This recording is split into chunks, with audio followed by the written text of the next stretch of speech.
Hello, my name is Austin Torres, and welcome to Jurassic Park. Welcome to Would You Die, the show where we examine all the monsters and villains of pop culture.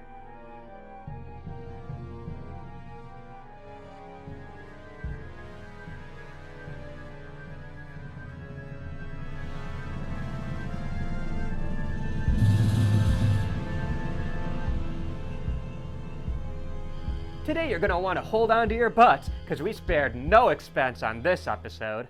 That's right, we're talking about the Tyrannosaurus Rex from the Jurassic Park franchise. Say again. We have a T-Rex. What a spooky girl. Let's find out if you stand a chance. Now, I already know what a lot of you are thinking. Jurassic Park isn't horror, blah, blah, blah. But Jurassic Park has traits from a variety of different genres, the primary ones being science fiction, adventure, and horror. Most 90s kids, like myself, grew up with this film scaring the bejesusaurus out of us, with classic horror sequences like the T-Rex breakout and the raptors in the kitchen. Jurassic Park has enough kills, scares, and scary creatures to at least be considered horror adjacent. Compromise. Jurassic Park is also my favorite movie of all time, so it would be a sin if I didn't cover it on my show. The Tyrannosaurus Rex first appeared in real life 65 million years ago. These actually existed, which is kind of terrifying. Anyways, the Tyrant Lizard King is probably the most famous dinosaur of all time. And while I would love to make a 2-hour video discussing every single cinematic T-Rex from the one in King Kong to Rex from Toy Story, even Barney is a T-Rex. We're gonna stick with the Jurassic Park franchise for today. I'm actually wearing Jurassic Park underwear. Although, check out Tammy and the T-Rex. You won't be disappointed. Jurassic Park was originally a novel written by Michael Crichton, whose work also includes the Andromeda Strain and Westworld, while also creating television shows like ER. The novel became a bestseller and was the subject of a massive bidding war before it was even released. It sold to Steven Spielberg and Universal for $1.5 million, spare no expense. And Spielberg's 1993 film would go on to become the biggest film of all time until Titanic, and revolutionize visual effects and sound design for years to come. Not bad, especially considering Steven Spielberg made Jurassic Park at the same time he was making Schindler's List. Impressive. Most impressive. Jurassic Park also won a crap ton of awards, including 3 Oscars, and is currently the 18th highest grossing film of all time. It also spawned a franchise that rivals the brand power of mega franchises like Star Wars and Harry Potter. It has its own section in Universal's Islands of Adventure, and its fair share of sequels, cartoons, video games, and of course, toys. And you know, I got myself quite the collection of Rexy merchandise. A fine addition to my collection. Before moving on to cover the Jurassic Park sequels, I want to take the time to shout out some of the more unsung heroes in bringing this Tyrannoterror to life. The team at ILM for revolutionizing CGI and thus cinema forever, and Stan Winston's team for that legendary life-size animatronic. If the name Stan Winston rings a bell to you horror and sci-fi fans, it may be because he designed and brought to life iconic characters like the Terminator, the Xenomorph Queen, and the freaking Predator. He also directed Pumpkinhead, a 3 Wise Men media favorite. With all that being said, I think the full-size Rex might be his magnum opus. Jurassic Park's first sequel, The Lost World Jurassic Park, came out in 1997 and was also directed by Spielberg. And while definitely not better, it was a bigger movie. More raptors, more Goldblum, and more T-Rex. The franchise would return in 2001 with Jurassic Park 3, although that one is widely considered to be the weakest of the franchise.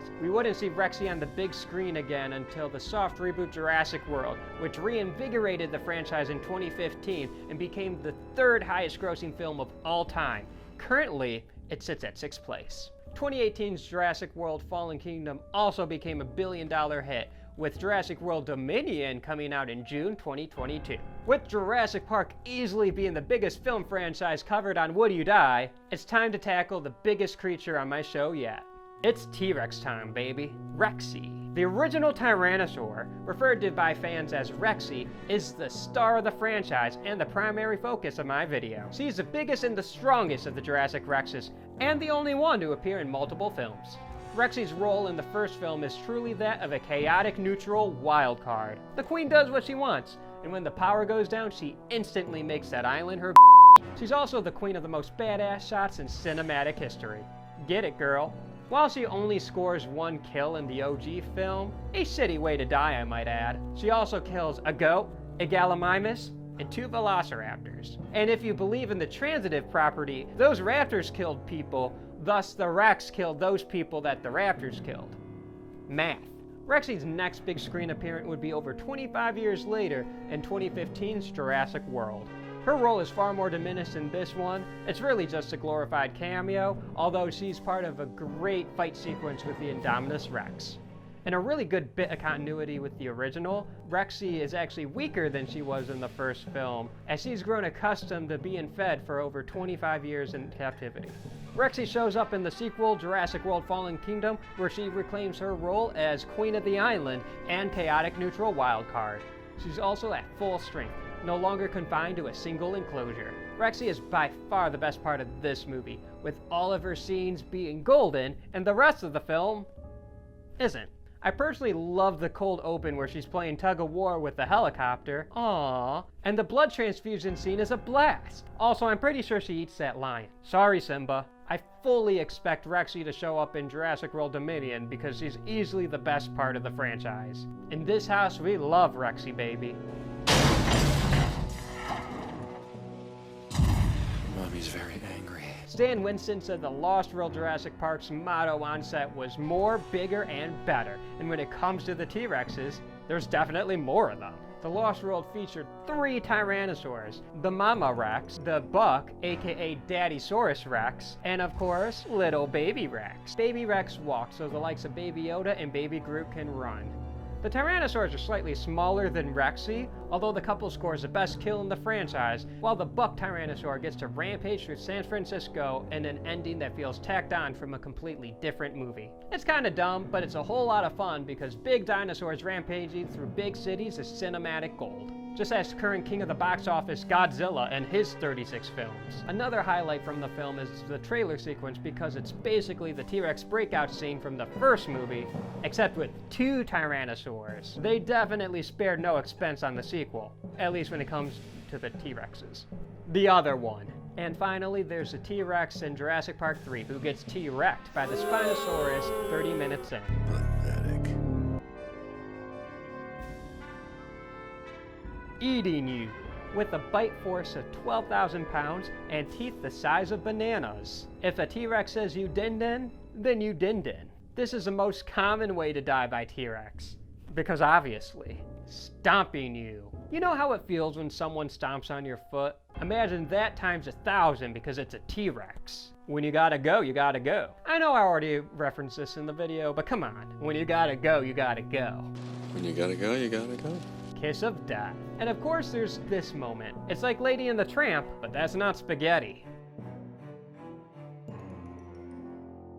Spinosaurus. There's always a bigger fish. The Spinosaurus holds the distinction of being the only creature in the franchise that kills the main attraction. Although to be fair, this Rex is confirmed to be by far the smallest in the franchise, not counting the baby, obviously.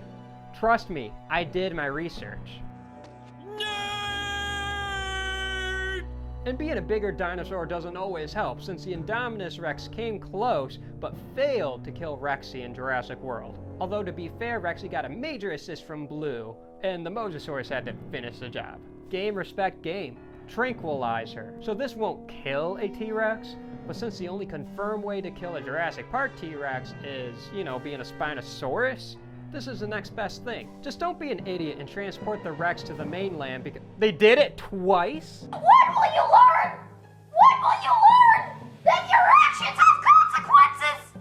Don't move a muscle. Fun fact about the Jurassic Park T-Rexes, their vision's worse than mine. These dummies only see moving objects, so pull off your best mannequin challenge and you just might survive Jurassic Park. Just hope she doesn't accidentally step on you, or worse. That is one big pile of shit. Outrun her. The T-Rex is confirmed to run up to 32 miles per hour, so the only way to outrun her is with a Jeep. Or plot armor. Must go faster. You said it, Jeff Goldblum. According to my count, the Tyrannosaurs of Jurassic Park have killed 12 people and 10 dinosaurs/animals for a grand total of 22 kills. Across 5 films, that average is 4.4 kills a film. To really see how brutal a T-Rex can be, let's take a look at the Lost World Jurassic Park, the one with the most Tyrannosaurus action.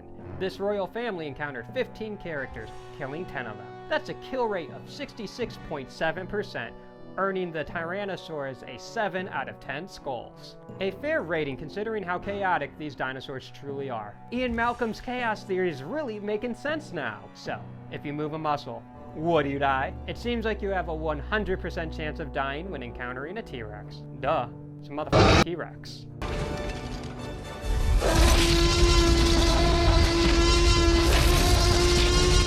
Do you have a suggestion on who or what I should cover next?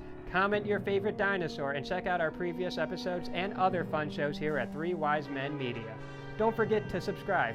Tune in next time when we discuss some other spooky icon. Until then, I'm Austin Torres. Try not to die.